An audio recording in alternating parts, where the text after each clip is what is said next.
Hello, everybody, and welcome. It's wonderful to have you all here for this session called In the Works. In the Works refers to our mentorship program of new writing for young audiences.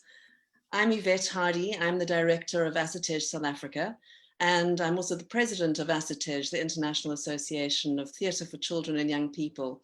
And it's wonderful to have you all here with us.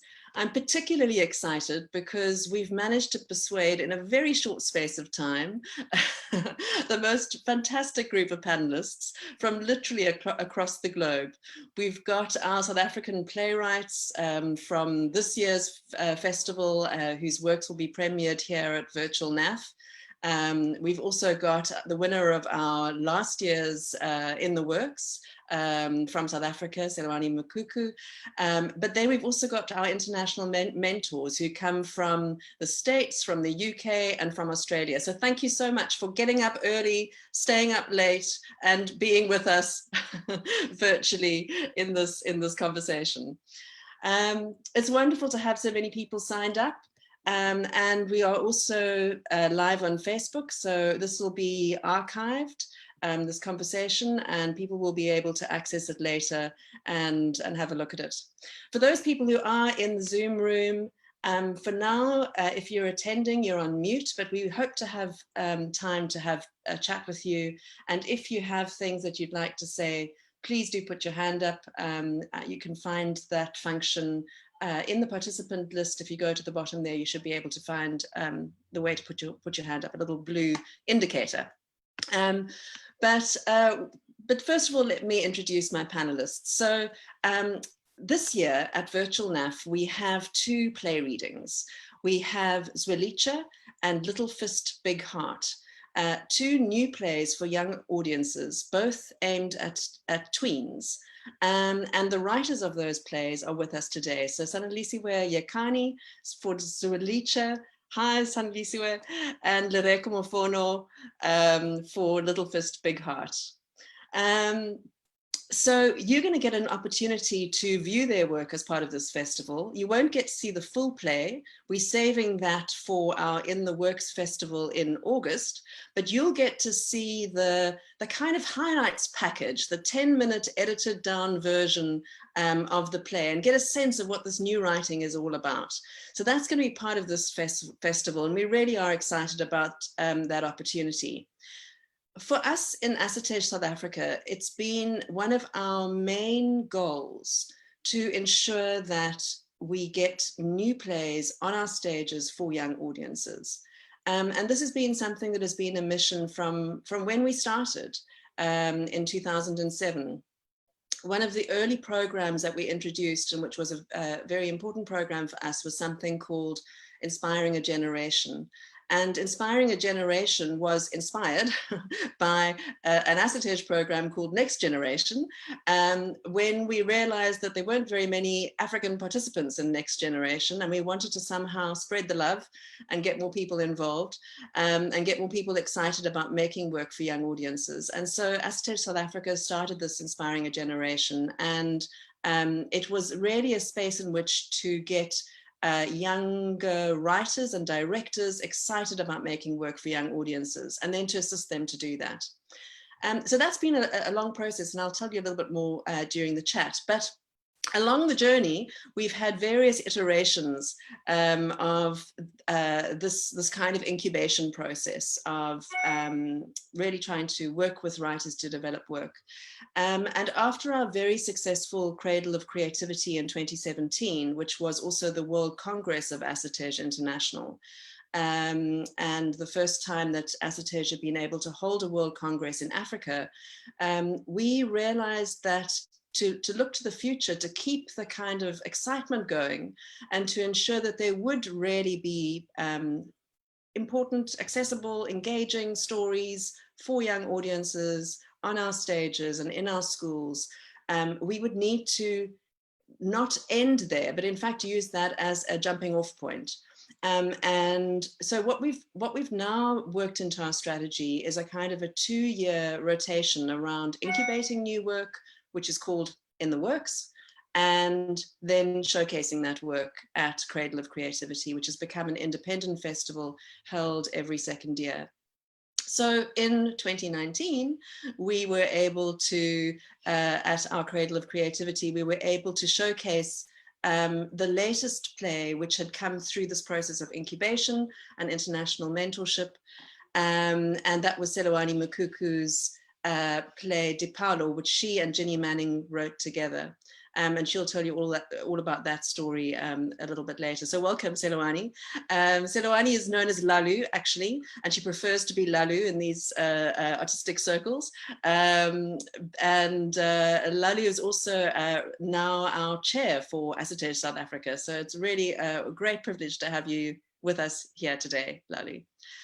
And then just to go back to the story of how we felt that we needed to get writers and directors excited. One of the things that we found was so immensely stimulating for writers and directors or theatre makers in South Africa was to see what was happening in other places, in other parts of the world. To see the kind of work that was happening on stages in the UK or in Australia or in America or other parts of Africa, and to have conversations with people who have been making work for young audiences for a long time. And we were really very lucky and blessed to have within this extraordinarily generous ASSITEJ membership, this big family of ASSITEJ, which literally is spread across 100 countries around the world, a particular network which focuses on new writing for young audiences. That network is called Write Local, Play Global. If you're a playwright, you can become a member of that network. It's an online network. You can find the website online, so you can join up. And that writing network really brings together playwrights who are focusing on making work for young audiences in all sorts of different contexts and using all kinds of different methods. And we were able to speak to them as a partner and say, would you help us with this mentorship process? Would you give us access to the people out there who might be willing to have conversations with artists about the work that they're making, who might be willing to have a look at their work and just give a perspective from another part of the world, another hemisphere, but giving some kind of a reflection back to the writer and have a conversation with them. And we found that this process has been incredibly valuable for writers and theatre makers over the years.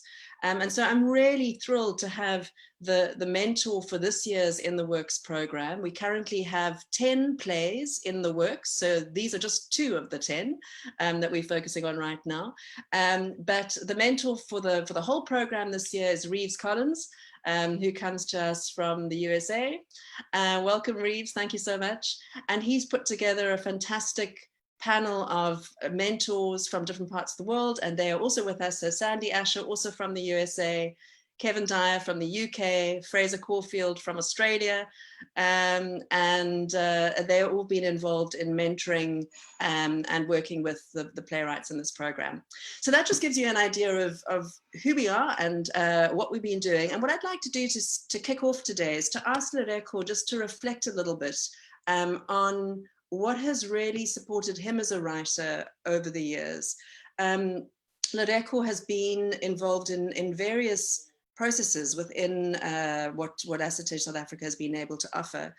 So Lereko, it would be fantastic to hear from you. You have won awards for your plays. Your plays have traveled internationally. You've had some amazing opportunities with your work now. You were also recognized as one of 200 young South Africans by the Mail and Guardian last year, which is an immense honor. And you really are just such an amazing playwright and director and actor. You do a lot of different things. But I think that you're one of the most exciting young voices that we have in South African theatre right now. So tell us a little bit about your journey so far. Awesome. Good morning. Firstly, can I check if my audio is fine? Yeah, we can hear you. Awesome. Thank you Yvette for inviting me to be part of such an esteemed panel. Some of the guys that I am looking at, I call them the Avengers of TYA. So it's really great to be part of this. Let me start maybe perhaps from the very, very beginning, because I look at myself in many ways as an adopted son of this experiment, because I really believe that ASSITEJ South Africa is an experiment that started, and I think I'm proof that it works. You know, I really do believe that.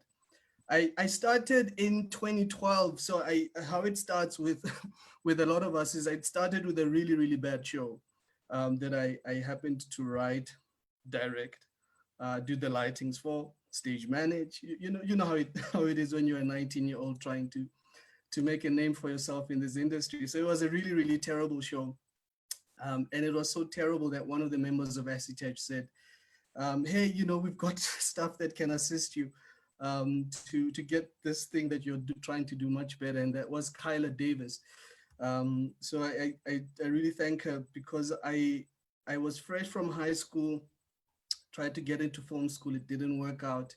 And then I think at around 1920, I joined ASSITEJ. And really for the first time, I found myself in a place that was really, really eager to help someone like me, because I was really hungry to put my work on stage. I was very sure from that time that I'll probably dabble a bit in acting, because that's my background, but I was really interested in seeing a lot of our stories on stage. So I got into ASSITEJ and started really watching shows, a lot of shows over the years.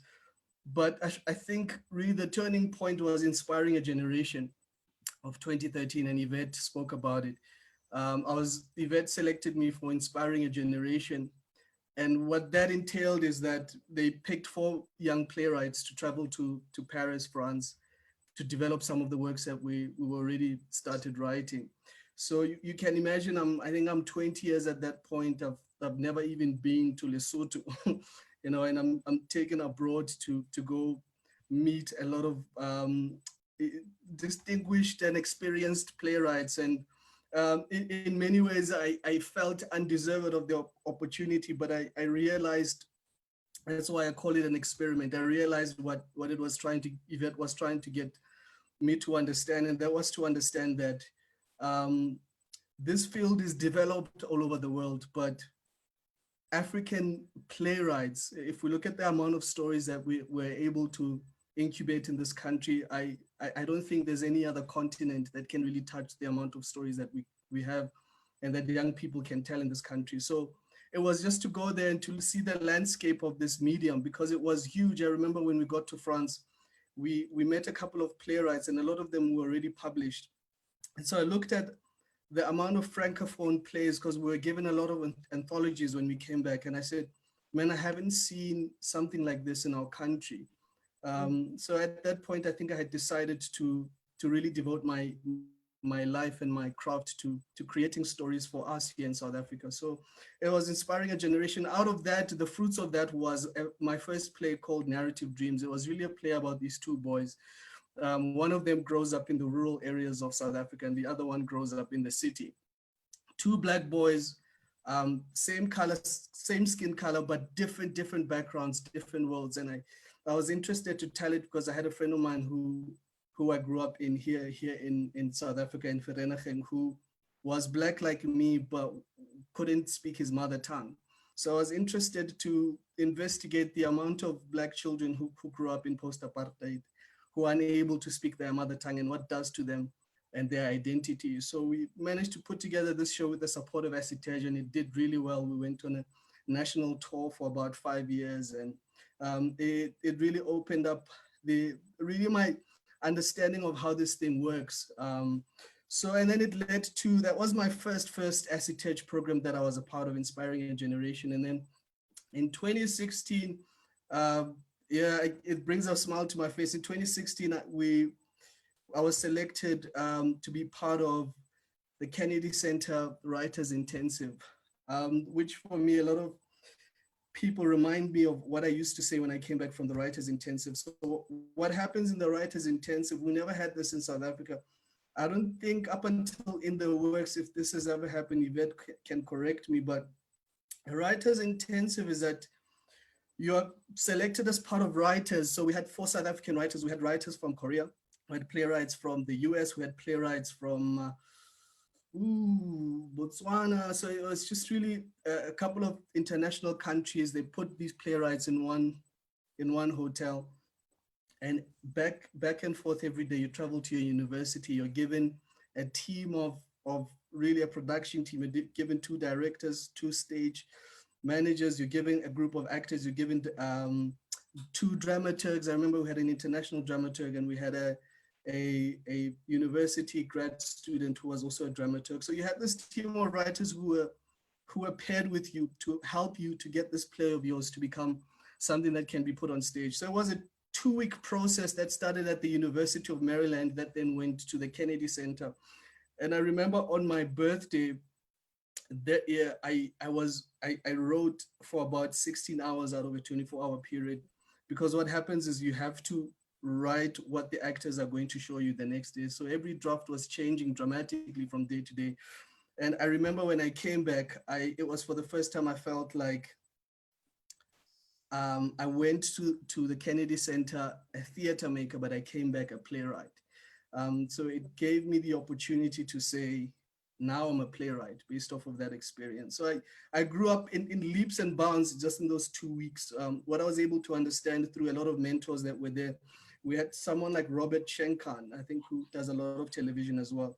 And we had a lot of playwright mentors who were seated with us, and we were just, some of the interesting things happened outside of a classroom. We were just doing lunch, and you were talking plays, and it opened up the landscape. And I mean, the USA is really the theater hub and playwrights hub for the world. I think if you want to learn how to produce something in a short space of time, you want to go to the USA.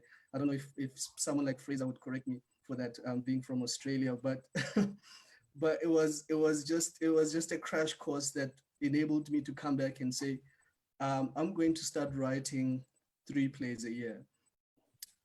So that was the Kennedy Center period. Out of that, the fruit of that was my play called The Kids from Amandla Street, which Reeves Collins there managed to see in Cape Town, and him and a beautiful theater company in Ann Arbor, Michigan, run by a brilliant woman called Jenny Copera. They took me in 2018 after developing this play to stage it in Chicago and in Michigan. The Kids from Amandla Street was really an imagination of, or really what happens when kids deal with xenophobia, because a lot of the times the imagery that was given to us was what is happening to adults. But I was interested to find out what happens when a child is a victim of xenophobia, and this child has dreams and has passions and has life pursuits that they wanna be able to get out of the situation and become something. It was also play around identity as well, because this boy had a Nigerian heritage, but was born very much in South Africa. So how does he navigate those two identities? And I found that kids can do that without our help, without adults helping them. They can pretty much say, hey, listen, I'm both of that, and you can't tell me anything about that. So, so that was 2016 to 2018. And then this latest one in the works. No, I'm forgetting the second one before we went to the Kennedy Center was the Artscape Theater for Youth and Dance Festival, which was the initial period of developing the Kids from Amandla Street. So ASSITEJ took a crop of us to Cape Town. African playwrights only, I think there were about 15 playwrights from all over Africa. And we were put in one hotel to discuss work. And I think that was the initial period of the Kids from Amandla Street before we went to the Kennedy Center. And then I was excited to see this opportunity for In the Works. I always have plays that I've been developing over time, but I've shelved.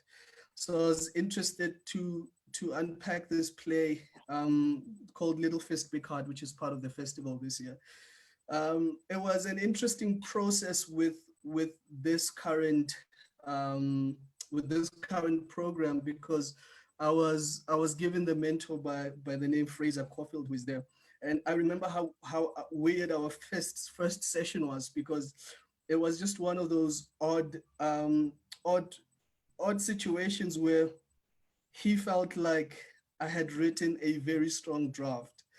And so we found ourselves in a bit of a puzzle of how do we get this play that almost looks ready?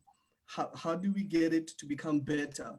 And so it was a challenge that I posed to him because I told him I was stuck with this piece. And so over the past 2 to 3 weeks, what ended up happening was 4 drafts came out of this process. So a play that I've been working on for a year and a half that seemingly was ready, but there were sort of pieces that were missing in a 1.5 month period. Through mentorship, I was able to get 4 drafts in, and I think it's looking really, really well. So the power of mentorship, the power of developmental programs, you're able to get a lot of work that is shelved. There's a lot of stories that this country has, but you manage to get a lot of work that is shelved. They pair you with someone who's brilliant, and they show you what you can become. So I'm really, really a product of this wonderful experience. I'm always going to be the first to put in my application with these developmental programs. And yeah, I'm really excited to see what the future holds with ASSITEJ in this country. Thanks so much, Loreko. Wow, that's amazing. Sanelisiwe, I want to go to you because this is the first time you've been involved in an ASSITEJ program, I think. But you come as an actress who's worked a lot in theatre for young audiences. You've worked a lot with the National Children's Theatre in Joburg, and you've obviously also written a lot. So tell us about your experience, because your experience is now just this in the works this year. Yes. Hi, everyone. I'm Sanelisiwe. Yes, my background is mainly theatre performing. Being involved in touring theatre productions around the country. So the writing is new to me. I started, this is with the In the Works process, this is only my second play. My first play is a play titled Ndiko, which is a play responding to the current femicide culture in South Africa. I wrote that in 2017. And so In the Works is new to me, and I'm very happy to know that such beautiful opportunities exist for young people in South Africa. I'm very excited about it. And it came at such a beautiful time also in terms of, I mean, the isolation that was unexpected that fell upon the globe, you know? So in that isolation, it was such a safe landing, a soft landing to be writing, to be entering the world of Uzwelitsha and to be mentored by Sandy. So yes, this is my first experience of In the Works and ASSITEJ. I've only been to Cradle of Creativity to perform part of Well-Worn Theatre Company, which was last year. But yes, I'm very excited to come in as a playwright for Uzwelitsha. Yes. Thanks so much. And now I want to go to Lalu. So Lalu was part of the program that happened immediately after Cradle of Creativity. So when we took this, we held this enormous event. We had over 1,400 people come from all over the world to attend it. We had 63 productions. It was a very big thing. And we got to the end of it all and we were just about dead. And we looked at one another and we said, what are we going to do now? You know, what do we need to do now? And there was the feeling that we really have to keep on with finding and supporting new work. And so we launched the African Playwriting Competition, which is what Selawani and Ginny Manning won with Dipalo, which we are about to publish. So Lalu, tell us about that experience. Thank you so much. That really brings a warmth to my heart. In Sesotho, we say, Musadi utwarati baka buhaling, loosely translated to mean that a mother or a woman holds a knife on their blade side. But I would like to extend that to even parents and guardians to be the ones who can hold the knife on the blade side. So in 2017, at the Cradle of Creativity, I go to this this performance of Right Local Play Global, and there's there's interesting work that is being shared, and I meet Ginny. Ginny is sharing a writing around what I call violence, because what had happened is at Adriana's concert in the UK, there had been lots of death, including many young people being injured. But the way she wrote about violence really drew me, because at the time, I had actually just left the Soweto Theatre, and we were in the car talking about a disappearance of a young woman called Karabo Mokoena. And there was a lot of violence around that time. And I was just amazed as how does somebody take something that was so painful and write it so beautifully. So at the time also, I had also traveled for a production company that I worked with and for, called Shakespeareans, and we had brought Animal Farm. And Jeannie had also watched Animal Farm. So she was quite excited to meet somebody also who was part of Animal Farm. And I was also quite excited to meet somebody who had a beautiful story at this Right Local and Play Global. And so we started having conversation, and then the rest is history. We ended up talking about Balo, which is also a Sesotho word that is multi-layered, because it talks about a concept of numbers, but it can also talk about complexity of people, situations, or circumstances. And this play is for young audiences, for 14 years and above. And it deals with the controversial issue of corruption of religious leaders through the eyes of two young friends and their relationship, as their relationship grows. Because also at the time, in 2017 specifically, there were lots of talks around the pastors who were able to just do amazing things, like you could be healed by eating grass. You could be healed by eating petrol, and you could even be healed by just eating dog's meat. And some of the responses that the pastors would give, for example, would be like, "Have you ever seen anybody dying from these things?" So then we developed these two lovers who love numbers, and the numbers aspect also could be mathematics, and also use social media to communicate and share ideas. And then they later challenged a pastor in the play called Sam. So one of the things that I found interesting also to share is in 2017, then we are talking about Karabo Mokoena. And then in 2020, we're talking about a young woman called Tsegofatso Pule. And before that, there had been another lady in 2013, River. These are women who've been murdered. And Tsegofatso's uncle, in 2011, in June 2020, said that now I know how it feels like. Tsego is Karabo today. I know how it feels like. I now know what the family of Karabo went through, because he was in the defense team. And I always wondered how we did have to really take this for us in the world to see that some of these things are really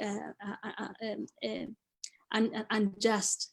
So because of these killings, I really also was in this whole frame of a woman being killed. And I was wondering then what's going to come out of that. So we're having these discussions with Jeannie. So we ended up killing this woman. And then we took this production to the Market Theatre for just for a reading and a feedback. Because like Lireku said, lots and lots of drafts going on. And then when we got there, the comment was, "Excuse me, why do you kill another woman?" And I was still resistant that, okay, this woman could die, a young woman called Dipuo. And then Jeannie was also saying that, okay, maybe you should be careful that your own perceptions, your own ideas should not really find itself in the page. That was quite an interesting way to find a way in which characters can speak through the paper, not necessarily you as a playwright, even though these are some of the ideas that you want to share. And then also we had our mentor, Kelsey, from the US, and she was also quite useful to try and help us shape some of these ideas. So we ended up also appreciating that social media is one one powerful medium that could be used. And so then we then build around Dipuo to have this resilience through social media, because for me, I think I was quite locked up into this notion of gender violence. And of course we are seeing violence. So one would like to see then, can we see gender peace and what could it look like? And so one is moving, moving against what has now been sort of like made normal. And also we thought, like, sometimes there's this notion of young and old, and we can't speak to one another. So how can we also speak and establish an open communication, some kind of an intergenerational dialogue between the characters here? And then also to encourage young people to also really do a lot of research, especially as it relates to religion, so that people can begin to appreciate the system. In theater, a lot about yes and, I mean, like, so you go with flow. But here one might just want to pause a little bit and say yes, but, and then why and how come. So that's what we're hoping that this play would actually bring about. And so, for example, we don't want to just end as to what is, but want to say what it could be. And one of the comments that we got when we were in Cape Town for the play, which has really, really inspired me, I shared this with Ginny. Ginny also quite appreciated this quite a lot, was somebody who said, seemingly stable power structures are beginning to be questioned and destabilized. The church as an institution is a space in which many, a Black family, a Black child, finds ideation. It is a place of spiritual, cultural, social, and even economic power, which when abused can destroy people and communities. It is also a place of resilience, a place of silence and repression and oppression. And so in many ways, one would like to encourage young people and many other people to say that which is another expression that can loosely be translated that a wise one learns all the time, because also Audre Lorde reminds us that silence will not protect us. So even though this might be seen as a controversial or sensitive issue, it can only hold that blade and make sure that we talk about this conversation. And the response from the young people who had watched this play in Cape Town has just been phenomenal. And I'm really, really also grateful for the opportunity of ASSITEJ to have had the Cradle, because through the Cradle, I wouldn't have also met Jeannie. And the journey has also been wonderful. If you're here, Jeannie, you had promised that you might come. I just once again really would like to call you my friend. Oh. Thank you so much, Lalu. Yeah, I mean, I think that all three of your journeys, I mean, it really speaks to the fact that writing is such a very lonely task. And also, frankly, within our South African theatre system, there has not been priority given to work that is Indigenous, that speaks to children in a way that is relevant, that really engages with who they are, and that provides basically puts them on stage. Most of the theatre that has been made for children in our country does not put our children on the stage. And I think that what has been so important for us through these various processes that you've all been referring to and describing has been, how can we make sure that that happens? How can we make sure that our children see themselves reflected in the stories that they are going to see, that their concerns are being engaged with? And certainly, your play Dipalo is so topical and so relevant. And I think it's something that every high school learner should be seeing in this country right now. And hopefully once the play is published, we will make that the mission to get it out there. So I think for us, it's about how can we take these wonderful ideas that exist, these incredible stories that exist, this amazing talent that exists, and take it from the idea stage to the page, and let's get more publications out there, because we need children to be reading work also that is really relevant to them, and onto the stages. So now I'd like to bring in all our international mentors, and if you wouldn't mind, I think we can all sort of unmute, as you go, feel free. Let's turn this into a conversation now, because we've heard a lot from our three writers. What for you have been, you're all playwrights, you're all directors, you work in theatre for young audiences. What have you seen as being the most exciting or relevant or best practice kind of models for ensuring that new writing is supported? Is there something in your context that has been really inspiring for you, maybe in your own personal journey, or maybe in your theatre landscape that's really been helpful to you? Are there things that we can learn about? Reeves. Oh, thanks, Yvette.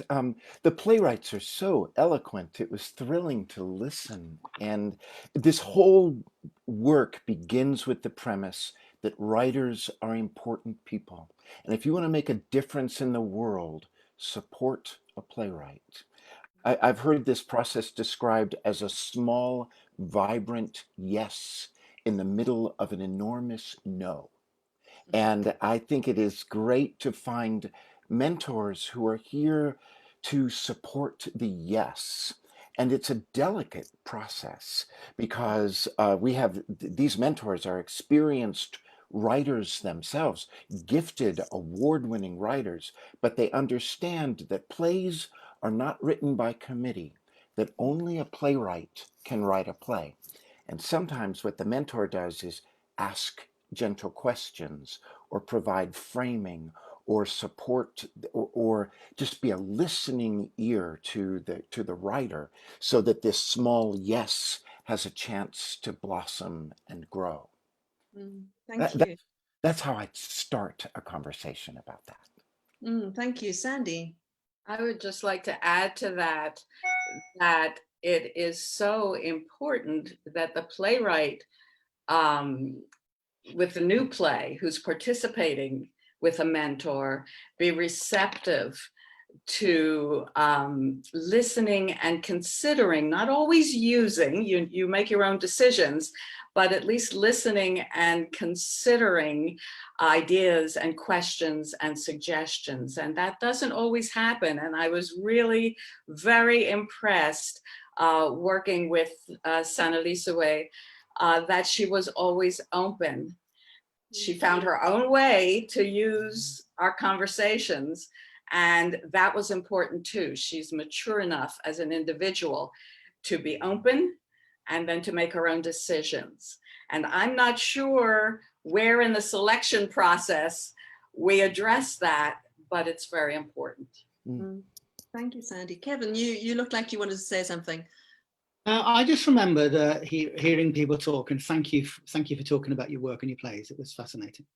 I remember when I was 9, my teacher, a man called Peter Fox, he typed up a story of mine and told me it was good.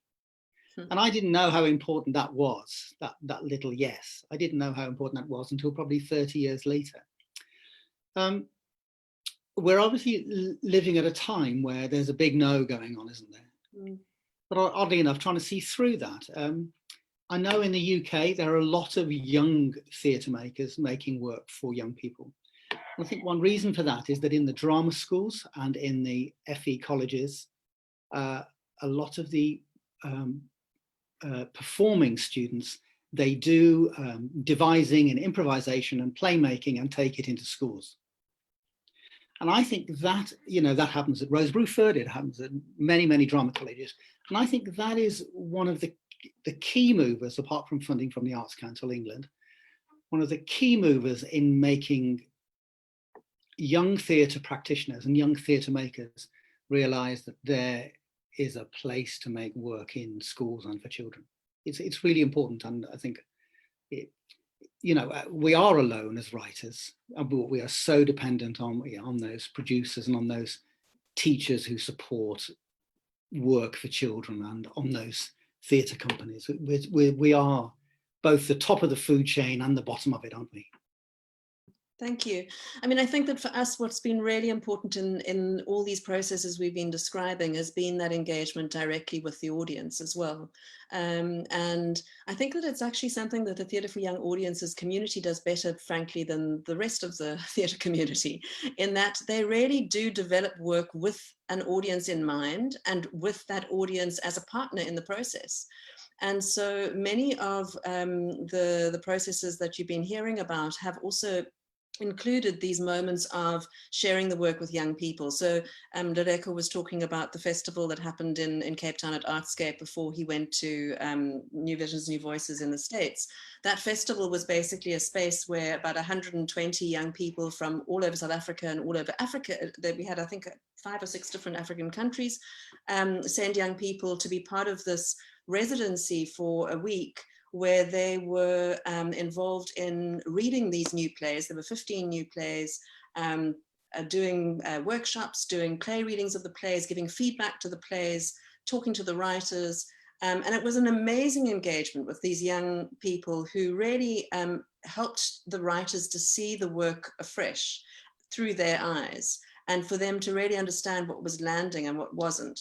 And for us, this is really important. So while what we're doing now at Virtual NAF is wonderful, it gets the players out there. We can see a little bit of them, you know, through this process. What we're really excited about is, in fact, the next stage, which is where we're going to be taking the work into schools and into, in some cases, creches and kindergartens, because some of the work is for much younger children. But to really get that engagement going with the children and to see what it is that they respond to, and then to continue to develop the work in that way with that audience. Fraser, what's your perspective on this? What has been really useful for you in terms of making new work? I guess what I was interested in, and which is exactly where the conversation has gone, and I think the conversation in Australia at the moment in terms of innovation and development of new work tends to centre around the fact that, as you're saying, work for young audiences tends to engage its audience in the development process. The development process tends to be much longer, ironically, than we do for adult theatre, because the expectation of the outcome also is so much longer. So companies that create work for younger audiences are tending to try and create a show that they can put in a rep and run for a number of years, whereas a lot of our adult theatres are looking for something that they can run in a season. And if it's a hit in a season, they'll bring it back, and if it's not, it disappears. And so there tends to be a lot more collaboration and critical reflection in the work for young audiences, which I think is kind of something that at the moment is being discussed about whether or not that can extend beyond our sector.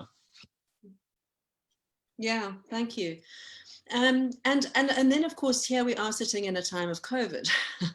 So, you know, what we had intended to do with these plays is in August to have a physical festival at the Market Theatre, where we would be bringing in children and young people of the right ages to engage with the plays and the playwrights, all 10 plays. And the directors and professional artists who would be, you know, reading those plays and doing staged readings with, that the children would be responding to, etc. Of course, now that has had to take a new form. So most of that is now going to be a kind of a virtual festival. But we are still planning to have engagements with young audiences, and in fact, even at Virtual NAF, we are going to be through social media trying to have some conversations around the short little extracts which are put out, just to see if people are interested by them, if they're provoked by them, if they would like to see more, if this is, you know, if this play kind of intrigues them, this is something which they would like to know more about. So we're really wanting to have a conversation about that. But thoughts on how we can take this work forward at this time, when we can't necessarily be taking the work into the school situation right now. You know, we can't necessarily meet our audiences face to face in this moment. But we are holding out for the time when we can, and we want the work to be as good as it possibly can be when we get there. And we want children and young people also to be engaged creatively in this time. So any thoughts on ways that we can deal creatively with the fact that we are isolated through COVID? Well, in one sense, Yvette, we're already doing it. I love that that I'm saying good morning and Fraser is saying good evening. So we have people gathered from all. Leave it to Yvette to bring 4 continents together on one panel. That's vintage you. And I think we look for partnerships. One of the ways that we can do this is to really expand our notion of the global village. And I'm convinced that one piece of the partnership might be universities. Kevin was alluding to this, but at the university where I am in Chicago, we have lots of talented actors who would love to give voice to new plays. So it would be very easy. And I think about some of the great universities in South Africa, where, if classes are taught via Zoom, a Zoom reading with university level actors and dramaturgs might be a helpful partnership as playwrights begin to hear their words out loud, sometimes for the first time. Thank you. There's a seed planted.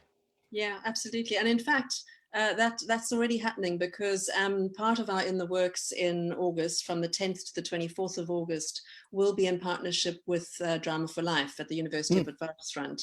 And the Masitlale conference, which we are partnering on, which is the last 4 days of that period, will offer an opportunity for the students and for any other guests and interested parties in the theatre industry to engage in specifically this, in looking at the plays and talking about them, and in talking more generally about, how do we make work at this time.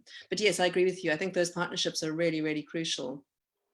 I've said in the chat that if anyone of our attendees would like to ask a question of the panel or provide some input, we're very happy to welcome it at this time. I'm just going to read a couple of the comments here, because there's some really lovely ones. Tembile said, Loreko, every show I've seen has always made me want and dream of being a playwright and to tell the stories of the young people in Africa. So that's really great. And he asked Sanalisiwe, how do you feel about being part of this journey, and what inspired you to write for young people specifically? It's interesting, because Zwelitsha itself as a title means it's a Xhosa word for new nation. And it also has reference to a small town in the Eastern Cape. And the beautiful thing about this particular small town is that historically it was known as the headquarters for the Black Consciousness Movement, which was led by Steve Bantu Biko. So back in the 1970s, it was the headquarters for a Black Consciousness Movement. So when I was taking this title, trying to represent what it means to be part of a new nation, I was also referencing what it means during this time to be someone who is prideful of being Black. But also beyond that, for a child, a young Black girl in South Africa to be prideful of being Black. What does that mean at a time where Black people are fighting to be heard, where women in South Africa are fearing for their lives because of the femicide culture? What does it mean for a 10-year-old girl to say, I have power and I'm allowed to be assertive? And because most of the time, just my own personal experience as an individual and as a creative, most of the time people say they want to hear what Black women have to say, but most of the time people don't. They don't really. People find it threatening when you're assertive, when you know what it is that you want. And so being a young Black woman in South Africa who navigates through that, I was interested in giving, from a very young age, giving my little contribution to young Black girls not being afraid of being assertive, not being afraid of owning their power and embracing it and sharing that power with the world. So that is why I wrote the play. I found it important that from a very young age, young children, and specifically because Black women are under so much attack right now in terms of the femicide culture and the things happening in the world, at a young age, it's important for a young Black girl to know that they have every right to be here in this world. They have every right to demand room in spaces. So that was the main reason why I wrote the play. And then the title is, of course, inspired by wanting and almost speaking into existence a new nation and what that looks like, but also referencing this township, this town in the Eastern Cape that has a historical background of being the seed, this headquarters for the Black Consciousness Movement. So that's what inspired Zwelitsha. Thank you. So Nobulali, Lali, it's lovely to see you there, Lali, asks how have the young audience has been receiving the work. Well, we haven't yet shown these plays, so we're very excited to see and know. But I don't know, Leleko, if you want to talk about young audiences receiving your work, your previous work, and what kind of responses you've had. Yeah, I was, you took me back when you spoke about a lot of these processes when we began them with young people. Narrative Dreams was the same, and the Kids from Amandla Street when we worked with actual primary school students first and then high school students. So it was very interesting to see how the work develops with them, you know. So I think that's just going back to the power of just really creating work with young people. But in terms of reception, locally, it's been great. I remember the Kids from Amandla Street when we did it at the Congress in Cape Town. A lot of young people, especially sort of grade 5 to 7, were really trying to understand thematically the play. So it was a shock for me, because what we tried to do with the staging is to get it to have a balance of entertainment, but at the same time have the subject matter live through and reach the audience. So, but a lot of them had a lot of discussions post-show. So they would come and say, hey, I've never really experienced something like this in the country, but I was interested to get it. So a lot of our plays really create a sense of questions that young people have, which is always something that I want to bring forth always with my work. So it's questions and trying to balance that with where they are in the context of the play. Because when you're creating work for young audiences, you really want them to face themselves as they watch the show. I think for me, that's where the potency of theater is, getting someone to confront themselves as they see characters on stage. So most of the time we try to get that right. Yeah, thank you. And I think also this question of language is so important. You know, I've just seen a comment in the chat from Jacqueline Domso, who was involved in putting together the artists who did your readings. She was project manager for that. And one of the things that they were saying to us is, it's just so wonderful to find a Sesotho play in Cape Town. It's just so wonderful to be able to speak isiXhosa, you know, on stage.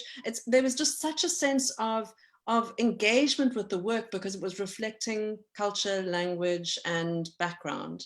One of the questions that Ginny would like to ask is, could the panel discuss the aspect of mentoring plays that have inputs from different cultural backgrounds? I mean, that's a really interesting one in terms of precisely what I've just said now. I mean, here you are sitting in different parts of the world and South Africa, you know, how does that work? Is it useful to have this different cultural input? Is it at times, are there all sorts of misunderstandings? What do you find is helpful about it, or not, or unhelpful? Can I say something here? Yes, Kevin. I worked in Soweto about 15 years ago with a group of theatre makers, and we were in the same room. And I thought, oh, wow, we're on a different planet, aren't we? Aren't we a long way away from each other? If you like, the theatre making tradition of Northwest Europe, but I don't know what the theatre making tradition is in Africa. It's too big a place for me to know. But I knew that these guys made work in a different way. It came from a different place. They warmed up in a different way. They approached just how to be an actor in a very different way. And I thought, well, there are two ways to go here. One, we can say, sorry, we're too different, this isn't going to work. Or we can try and build a bridge. And you know what we're doing today, we're trying to build a bridge, aren't we? And I think, well, 2 years ago, I think I read a play, which was this really crazy play about the corruption of religious leaders in South Africa. And I thought, oh my God, never in my life would I see anybody writing a play like this for young people.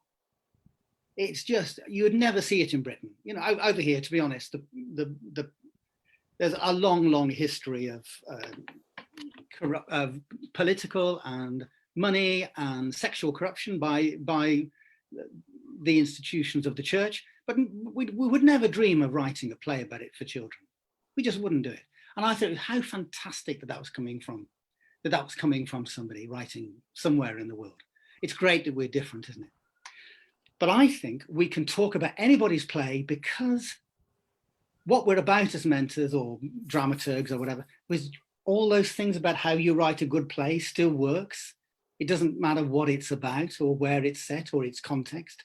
You still have to sort out the story and the characters, and you still have to start it well and end it well, and you still have to be clear, and you still have to connect it properly to your audience, and not write to your peers, but to your audience. So all those things still apply, I think. But of course, you know, as Sandy said before, mentoring or dramaturging is a process of friendship and questioning, not telling. And if that works, then you don't tread on the writer's position, you know, it'll still work. Thank you.